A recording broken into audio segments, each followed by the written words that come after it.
Happy Tuesday! I have M&Ms today, and we're going to use them to make some equivalent fractions. So I'm going to open up this bag, dump them on the table, and see what I've got. So here are the M&Ms, and as you can see, there are a lot of them. Now, here's the problem. What if I wanted to make a fraction and then an equivalent fraction to show, for example, what fraction of the M&Ms are yellow? Well, I'd literally have to group out all the M&Ms and then try and make groups of the same amount of M&Ms as the yellow ones over here. And that might take a long time, and it might not even be possible. I wonder if there's some other way that I can use a mathematical operation to make an equivalent fraction, rather than literally having to group them out every single time, because that would be much easier for large numbers. Let's find out.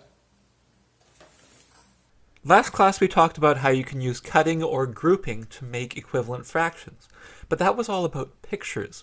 Today I want to show you how you can apply cutting or grouping as mathematical operations. Let's start with cutting to see what is actually going on when you cut things into pieces. Here we're starting with a familiar fraction question. It says what fraction of the pie is left, and just by looking at the picture you can tell it's 1/2. I'm not even going to do any counting for that. The next part is to make an equivalent fraction. And we're going to make an equivalent fraction by cutting. So let's cut the picture into equal pieces. So I'm going to draw a line across, and not only am I cutting the pie that's left into equal pieces, but also the blank part is also cut into equal pieces. And now when I count it, I can see that there are 2 pieces left. And if I count how many pieces there are altogether, 1, 2, 3, 4. There were 4 pieces altogether, so 2/4, or 2/4. Can I cut it to even more pieces? Absolutely I can. I'm going to cut each of those 4 pieces into 2 more pieces, like that. And now, what's my total fraction? Well, how many pieces do I have left? 1, 2, 3, 4. And how many pieces are there altogether? 4, 5, 6, 7, 8. So 4/8. Can I cut it to even more pieces? Absolutely. I can take each of those pieces that are left and cut them in half again. Here we go. Whoop. How much do I have now? Well, let's find out. How many pieces are there left? 1, 2, 3, 4, 5, 6, 7, 8. There are 8 pieces left. And how many pieces would there be altogether? 1, 2, 3, 4, 5, 6, 7, 8, 9, 10, 11, 12, 13, 14, 15, 16. 8/16. All of these fractions are equivalent. They represent the same thing, and you know that because the amount of pie on the plate didn't change. Now, do you see any pattern between these fractions if you look at them? 1/2, 2/4, 4/8, 8/16. Well, the pattern I see is this. 1 times 2 is 2. 2 times 2 is 4. 4 times 2 is 8. And if you look at the bottom, it's the same thing. 2 times 2 is 4. 4 times 2 is 8. 8 times 2 is 16. So what are we actually doing when we use cutting to find an equivalent fraction? What we're doing is we're multiplying. We're multiplying the numerator and the denominator by the same number. Let's take a look at another example. Here's my imaginary magical Hershey's bar that's half cookies and cream and half dark chocolate. And the question says, what fraction of the bar is dark chocolate? Just by looking at the bar, I can tell that half the bar is dark chocolate. But how can I find an equivalent fraction for that? Well, we're going to use cutting again, and I'm going to cut it into 3 equal pieces. There we go. And now that I've done that, what's the equivalent fraction? First, for the numerator, we're going to count how many dark chocolate pieces there are. 1, 2, 3. So the numerator is 3. And then for the denominator, we're going to count how many pieces there are altogether, including the Cookies and cream chocolate. Here we go. 1, 2, 3, 4, 5, 6. 3/6. So you can say 1/2 of the bar is dark chocolate, or you can say 3/6 of the bar is dark chocolate. Now, what did I multiply the numerator and the denominator by to get my new equivalent fraction? That's right, I multiplied it by 3. 1 times 3 is 3. 2 times 3 is 6. So another example of how you can use multiplication, multiplying the numerator and the denominator by the same number in order to find an equivalent fraction. Now it's your turn. I've given you 3 fractions, and what I want you to do is figure out what the equivalent fraction would be.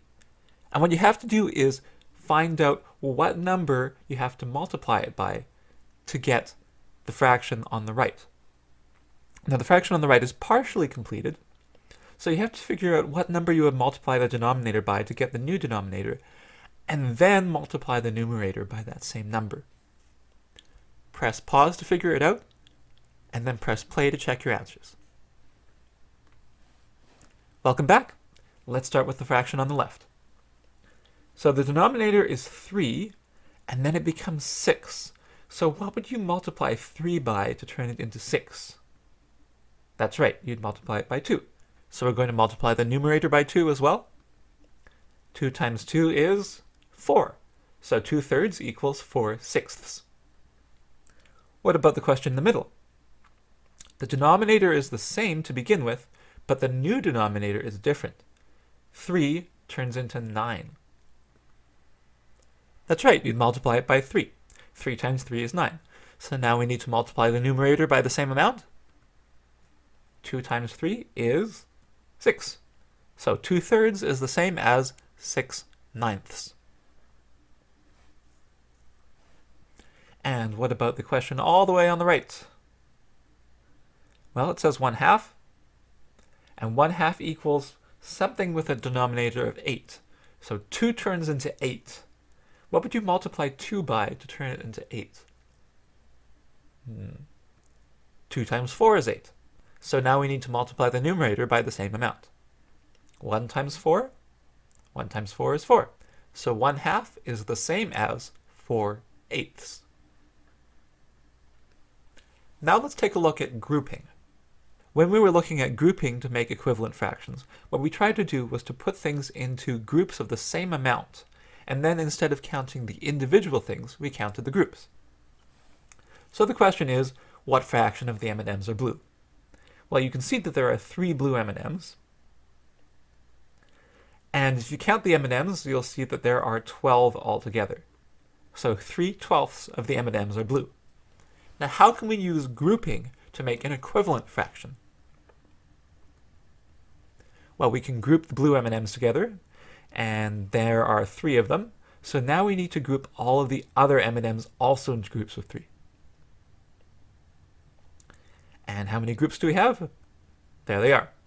Now we can make our fraction. So let's start with the numerator. The numerator is how many groups of blue M&Ms are there? And there's 1 group. And then how many groups are there altogether for the denominator?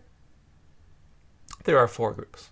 So 3/12 is the same as 1/4. Now, can anybody figure out what we're doing to 3 to turn it into 1, and what we're doing to 12 to turn it into 4? Well, if anybody guessed division, they're right. And you can probably tell that because remember that division is also about putting things into groups and then counting the groups. So 3 divided by 3 is 1, and 12 divided by 3 is 4. You're dividing the numerator and the denominator by the same number. So just like with cutting, in which you multiplied the numerator and the denominator by the same number, with grouping, you're dividing the numerator and the denominator by the same number. So let's give it a go. Here are some questions involving dividing. And what I want you to do is look at each fraction, and I want you to figure out what you can divide the numerator and the denominator by to make a new fraction. Now the tricky thing is you need to find a number that you can use for both the numerator and the denominator, because with dividing, with grouping, you need to divide both the numerator and the denominator by the same number. Press pause to try it out, and then press play to check your answers. Welcome back. Let's check your answers. Starting from the left, we have 4/6. Is there a number that you can divide for 4 and for 6? Yeah, you can divide 4 and 6 by 2. 4 divided by 2 is 2. 6 divided by 2 is 3. So 4/6 is the same as 2/3. Question in the middle. 8/10. Is there a number that you can divide 8 and 10 into? Well, they're both even numbers, so yes, you can divide them both by 2. So 8 divided by 2 is 4, and 10 divided by 2 is 5. So 8/10 is the same as 4/5. Final question, 3/6. Is there a number that 3 and 6 are both divisible by? Yeah, 3. 3 divided by 3 is 1. 6 divided by 3 is 2. So 3/6 is the same as 1/2. And with these kind of questions, it's super important to make sure that when you're dividing the numerator and the denominator, that you don't have any remainders, because there's nowhere really to put the remainders in this case. Anyhow, that's how you can use division and multiplication to make equivalent fractions. Now that I know I can use division to make an equivalent fraction, let's see if I can apply that to my M&M situation. The question I wanted to answer was, what fraction of the M&Ms are yellow? Now I know I've got 18 over here, and I have 102 over here. So altogether I have 120 M&Ms, 18 of which are yellow. So the numerator is going to be 18, because I have 18 yellow M&Ms, and the denominator is going to be 120, because I have 120 altogether. Now, what can I divide 18 by and 120 by? Well, the answer is 6. I can divide 18 by 6. 18 divided by 6 is 3. And 120 divided by 6 is 20.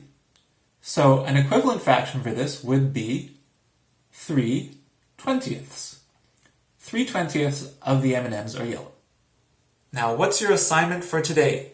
Well, first I want you to complete page 1, 2, 3 in your Jump Math booklet, and then I want you to complete the quiz. The quiz is going to pop up a little bit later today because I have to drive over to the homes of some people who do not receive their Jump Math booklets and deliver them.